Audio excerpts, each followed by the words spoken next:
Welcome to this another class on value education. Sister Shaida is here and I'm glad to come to you for this class through this platform. Hope you all are good and safe, though busy attending classes online. The topic of today's class is about simple living. Simple living. You may be thinking what this sister is talking about simple living in this present world when everyone is striving towards high standard living, that easy, comfortable, rich or so-called luxurious life. Talking about simple living would not sound so relevant. Well, you may be right in thinking so, because when we look around, we see almost all the people are very busy, working hard to earn more money, to amass more wealth, to gather more goods, pursuing for a higher lifestyle which is comfortable and enjoyable.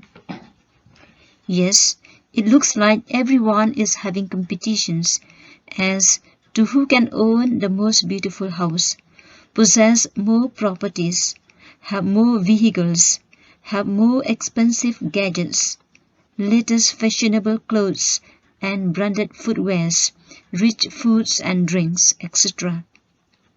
You know, even as individuals, we all want to have more things and more belongings, don't we? Every month we will love to get new things, especially new dresses and new footwears. And if any new items we notice in the advertisement, we will have no more peace until we get them, right? Without really thinking whether we sincerely need them or not. Or sometimes, just because we see others have, we desire that we should also have. In this way, we become good collectors. And the more we get, the more we want. And we are also fascinated with branded things and latest fashions because we feel that when we have them, we will look good, we will feel great, and then we will be more happy. But my dear students, let us remember the fact that no high standard life can make us happier, or no complicated or luxurious life can bring us happiness. Instead, a simple lifestyle or a life with minimum can assure us of true happiness. As J.C. Sumper, when speaking about simple living, would put it, simplicity is the peak of civilization, and a simple life is a beautiful life. Another person, Paramahansa Yogananda, would also say, be as simple as you can be. You will be astonished to see how uncomplicated and happy your life can become. Because the richest man is not he who has the most, but he who needs the least. Life is actually very simple, but it's we people who make it complicated. Kushan Wisdom says. And you know, there are many people who once have thought that luxurious life will make them happy and fantastic, but later on have come to the realization that this easy and comfortable life doesn't make them so. Instead, simple life does, and minimalism does. For instance, when we are poor, when we have less things, we find that we are more free and also more happy. Now let us see one video which is about a person who realizes that simplicity of life, or by being a minimalist, helps him to be more focused in life. I decided to live simply. When Jobs, who was kicked out of Apple, returned, the first thing he did was getting rid of old documents and equipment. He wanted to focus on products that could change the world, so he reduced everything else to a minimum. Mark Zuckerberg emphasizes the importance of simplicity, and such simplicity is shown not only in his work, but also in his fashion style. They knew that the simpler it was, the more they could focus on themselves. People who know what they really need, and those who cut things out for what is valuable to them, are called minimalists. Most people have too many things. However, less than 20% of the products are actually used. The other 80% is waste that takes up space and people only use them a few times. If 80% of the unused items and clothes are eliminated, you can enjoy a pleasant environment and a happy life. Owning less and living more affluently are at the heart of minimal life. Here is a man who tried to have more and more.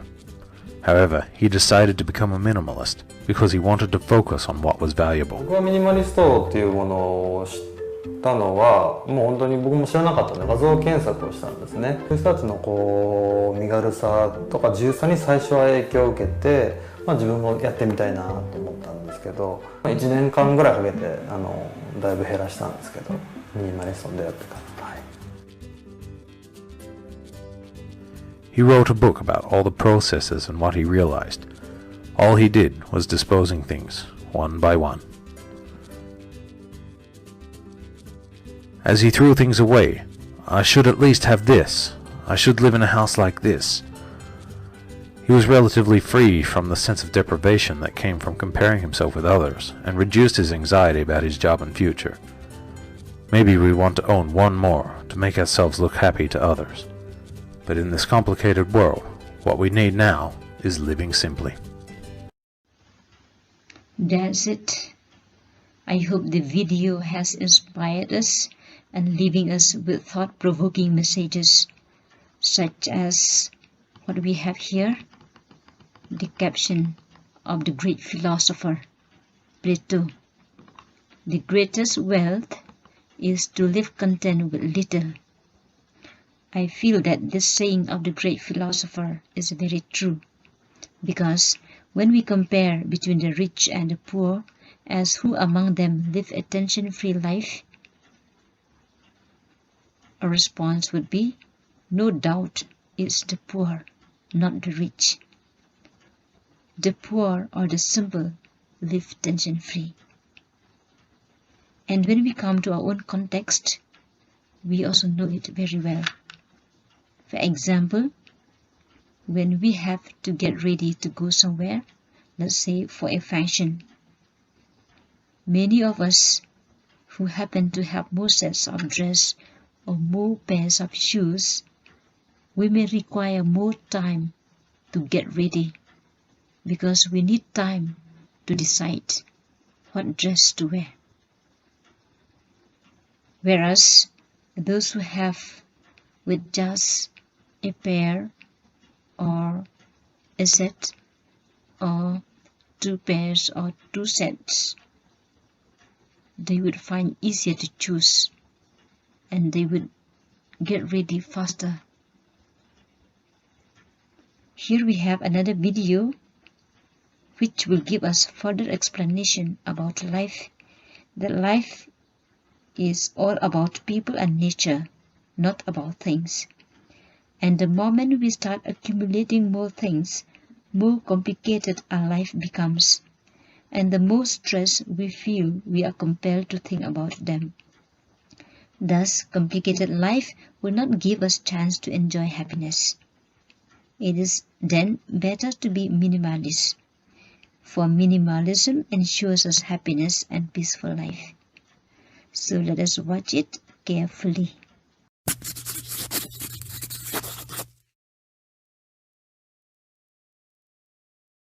Real luxury is not working like a maniac to take an expensive vacation. It is living a life you enjoy every day. The more things we accumulate, the more cluttered our lives become, and the more stressed we feel as we are compelled to think about them. Life is about people and nature, not about things. When I was in high school, I always followed the trends. I thought it was very cool. I constantly buying new clothes and gadgets. I remember one time, I watching a television, when there's an advertisement pop up about new gadget. I mark the calendar and start saving money. I always compete to my friends. But after I bought my new gadget and feeling like a cool, a month ago, I was not happy. Because a new updated version is going to be released. I just lost my savings. Like buying trendy outfit. Every time I look at myself, in the front of mirror, wearing my new expensive trendy clothes, I recognize that I am the same person. Same person, wearing the old clothes of mine, nothing changed, except my savings. I saved money weeks and weeks, just only to buy those things. In school, I seldom buy food, and I go home early. I felt like there's something wrong. I was trapped by consumerism. I think this is the cause of having social media. I can't control my ego that time. I have no inner peace. During that time I am very thankful, because I haven't noticed that my ex-girlfriend hacked my Facebook account, and I did not create a new one anymore. A year after, I realized I need to change my thoughts. I sat down and think. I asked myself, why do I need to follow the trends? Why do I need to follow my ego? Why do I need to please and impress everyone? I felt like a sheep and always incomplete. First thing that I noticed, if I want to change my life, I need to change the way how I think. And to do that, I need to change my habit. I try to identify what causes me from keep buying things. I realized I bought things because of the environment that I live in. I surrounded myself of people who constantly buy things, a consumerist. I always engaged to the people who criticize others. And that's why I am being programmed and feared, if the people who surrounds me will also gonna criticize me. This is what I learned. After realizing my mistakes, it's time to get back what I lost. I started to filter my friends. I chose the people who lift me up for a better, instead of bringing me down. I surrounded myself with the people who also reflect I want to be, and how I want to feel. I engaged myself to the people who give positive thoughts, and encouraged my ideas, and bring out the best in me. Energies are contagious. It is less important to have lots of friends, and more important to have real ones. Know your circle. Make sure everybody in your boat is rowing, and not drilling holes, when you are not looking. By doing this, I just realized that my habit was also changing. I managed my time and financial correctly. I balanced my body, mind and spirit. I stopped worrying. I simplify my life, and I felt like life is so easy. A month ago, I discovered the minimalism. Minimalism is a tool that can assist you in finding freedom. Freedom from fear, freedom from worry, freedom from depression, and freedom from the trappings of the consumer culture we've built our lives around. Minimalism is living a meaningful life with less stuff. By incorporating minimalism, I was been able to control my ego and desire from things that has really no meaning into my life. And plus points, I saved up a lot of money that I can use it to things that really matter. I sell some of my stuff. I only bought things that I only need. Then I've finally been able to find lasting happiness, and that's what we're all looking for. Isn't it? We all want to be happy. Minimalists search for happiness not through things, but through life itself. Thus, it's up to you to determine what is necessary, and what is superfluous in your life. In my own point of view, about my experience of being trapped, sometimes we need to think for ourselves. We need to live like no one else is around. Never depend your life on someone's opinion. Never believe to the people doesn't empower you. There's nothing wrong to buy things, but you have to ask yourself first. Do I really need this, or I am just buying this to impress my friends and relatives? Many people spend money they haven't earned, to buy things they don't really need, to impress people they don't like. I hope this video helped you to stop being a consumerist. Don't collect material things, because trends don't last. Instead, create a meaningful life, to create lasting memories.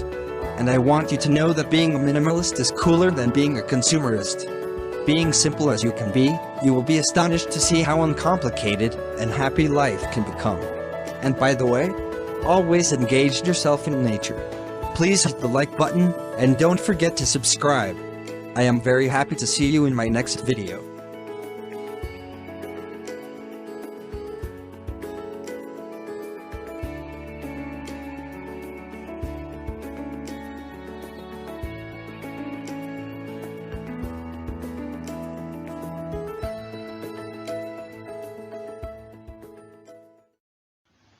I'm sure you have not only liked the video, The Real Luxury Living, but you have learned something from it. Really, the best things in life are not really things, because things don't last. And I would like to add something more here from the Bible about the rich man from St. Luke chapter 12 verse 20. The rich man who amassed many goods, especially grains and crops. This man was still planning to extend his storeroom, for the storeroom he had was too full already. He thought to himself, by having superfluous of foodstuffs, he can enjoy his life. But to his surprise, he received a shocking information. That is, the voice of God came to him like this: "You fool, this very night your life will be demanded from you." You see, it's a sorrowful ending. Now let us watch another video by Joshua Phil Milburn and Ryan Nicodemus. It is about a rich life with less stuff, the minimalists. This clip will clearly tell us more about minimalism and what does it mean to be a minimalist, and also what it means to be part of a community. I kindly request you to listen attentively and learn something from this.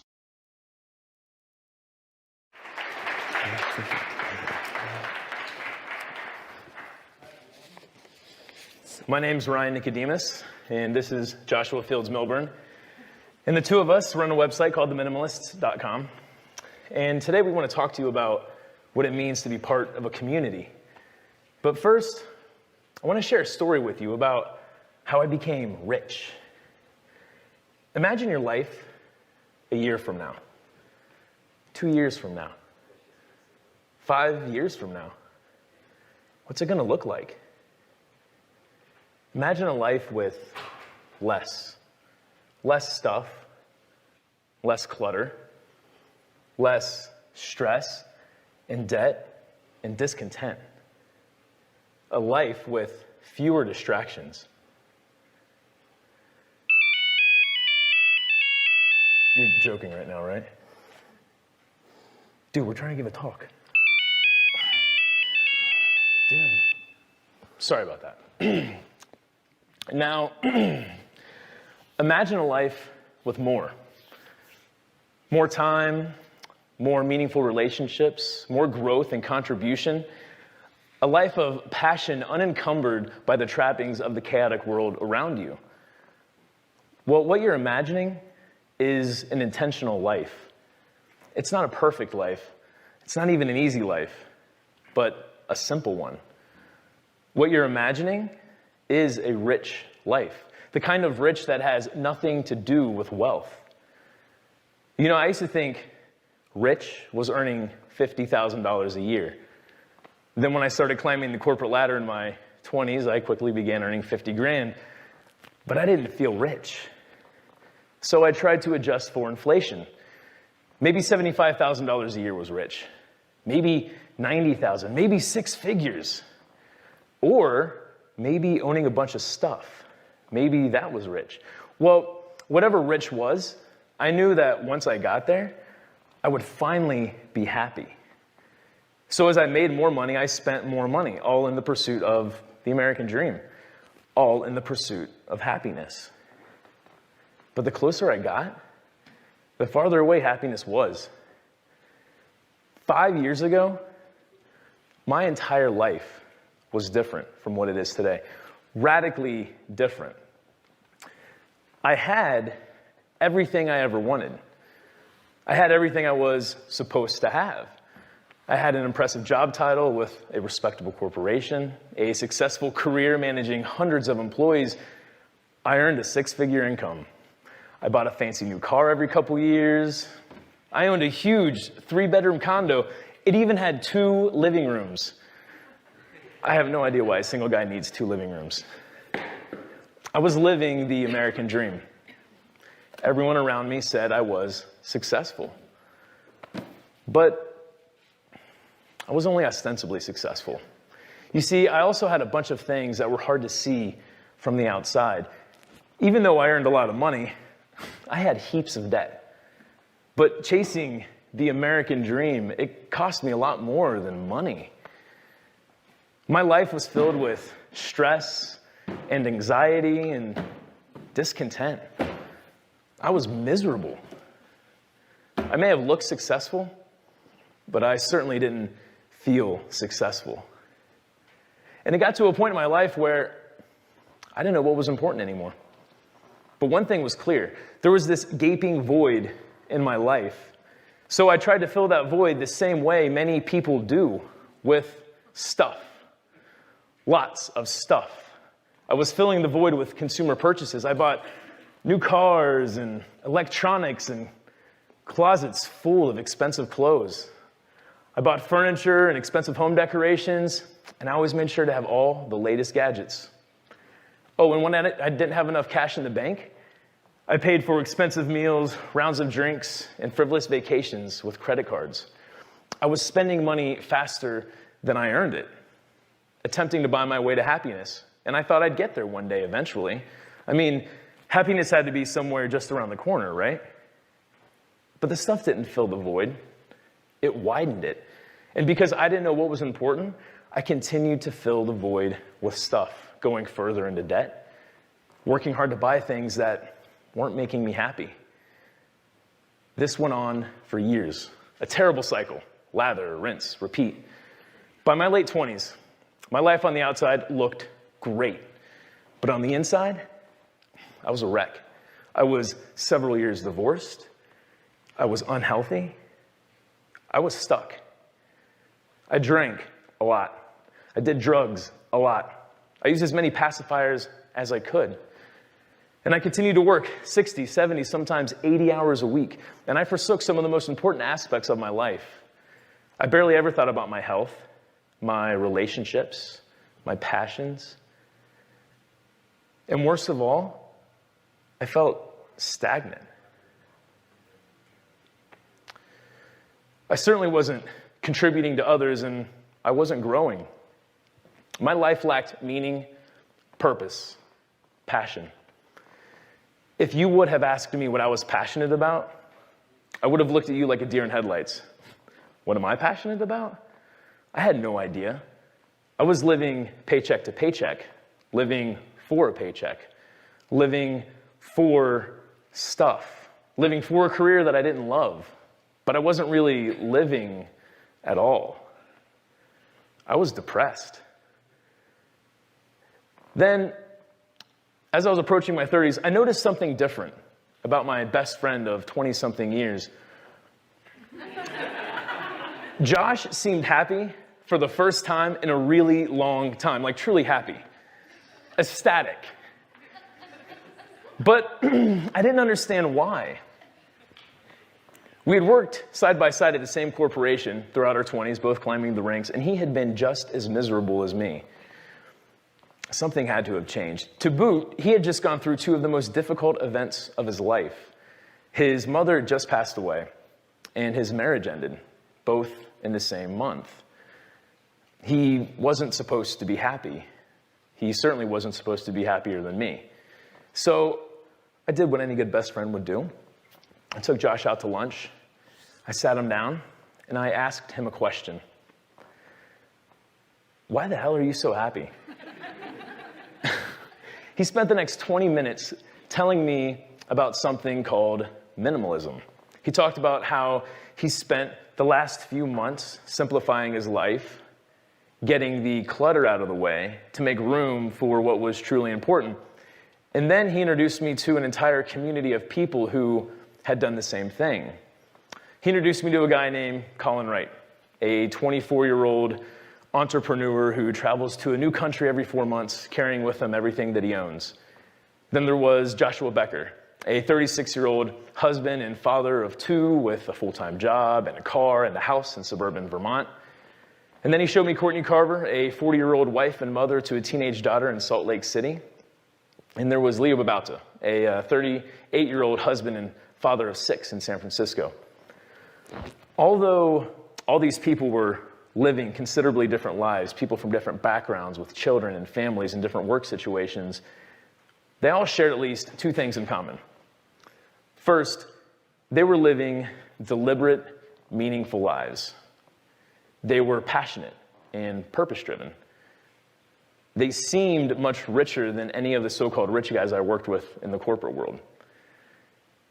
And second, they attributed their meaningful lives to this thing called minimalism. So me being the problem-solving guy that I am, I decided to become a minimalist right there on the spot. I looked up at Josh. I excitedly declared, all right, man, I'm going to do it. I'm in. I'm going to be a minimalist. Now what? You see, I didn't want to spend months paring down my items like he had. That was great for him, but I wanted faster results. So we came up with this idea of a packing party. We decided to pack all my belongings as if I were moving. And then I would unpack only the items I needed over the next 3 weeks. Josh literally helped me box up everything. My clothes, my kitchenware, my towels, my TVs, my electronics, my framed photographs and paintings, my toiletries, even my furniture. Everything. After 9 hours and a couple pizza deliveries, everything was packed. So there Josh and I were, sitting in my second living room, feeling exhausted, staring at boxes stacked halfway to my 12-foot ceiling. My condo was empty and everything smelled like cardboard. Everything I owned, every single thing I had worked hard for over the last decade was sitting there in that room. Just boxes stacked on top of boxes, stacked on top of boxes. Now, each box was labeled, so I know where to go when I needed a particular item. Labels like living room, junk drawer number 1, kitchenware, bedroom closet, junk drawer number 9, so forth and so on. I spent the next 21 days unpacking only the items I needed. My toothbrush, my bed and bed sheets, the furniture I actually used, some kitchenware, a tool set, just the things that added value to my life. After 3 weeks, 80% of my stuff was still sitting in those boxes. Just sitting there, unaccessed. All those things that were supposed to make me happy, they weren't doing their job.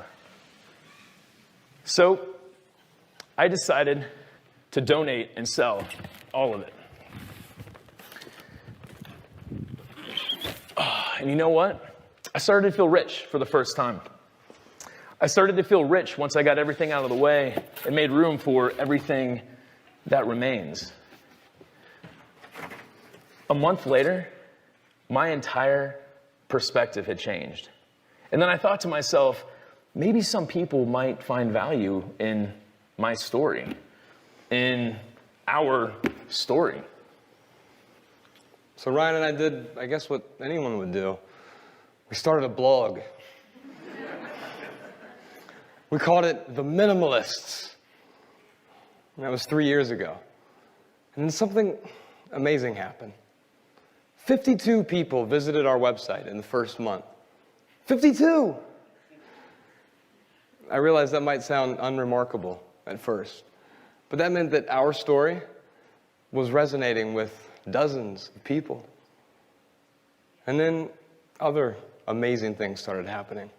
52 readers turned into 500. 500 became 5,000. And now, more than 2 million people a year read our words. It turns out that when you add value to people's lives, They're pretty eager to share the message with their friends and their family, to add value to their lives. Adding value, it's a basic human instinct. In fact, that's why we're here today. A couple of years ago, Ryan and I moved from Ohio to Montana. And what we discovered here was an entire community of people. People who weren't traditionally wealthy, but who were rich in a different way. We discovered so many people who were willing to contribute beyond themselves. And that's what makes a real community: contribution. And so, we'd like to encourage everyone to take a look at your day-to-day lives. Take a look at whatever eats up the majority of your time. Is it checking email or Facebook or watching TV? Is it shopping online or at retail stores? Is it working hard for a paycheck to buy stuff you don't need, things that won't make you happy? Now, it's not that we think that there's anything inherently wrong with material possessions or working a 9-to-5. There's not.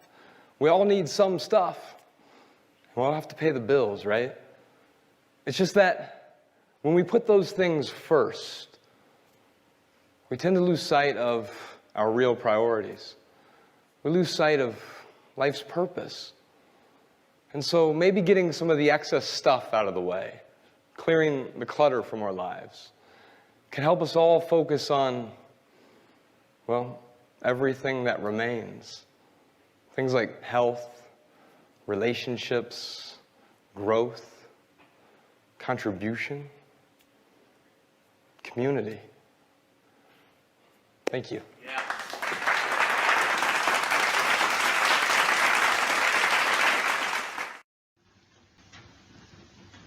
Yes, a rich life with less stuff. The Minimalists. I believe you have watched it. That's good. And the video is self-explanatory enough. And I don't think it's still needed to talk more on it. So let me just wind it in this way. We all need money, wealth, and things in life. And we cannot without these as long as we are alive.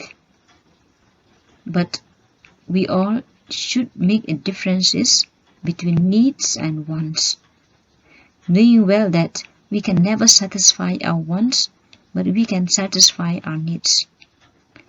To make our lives simple or complicated is also in our hands.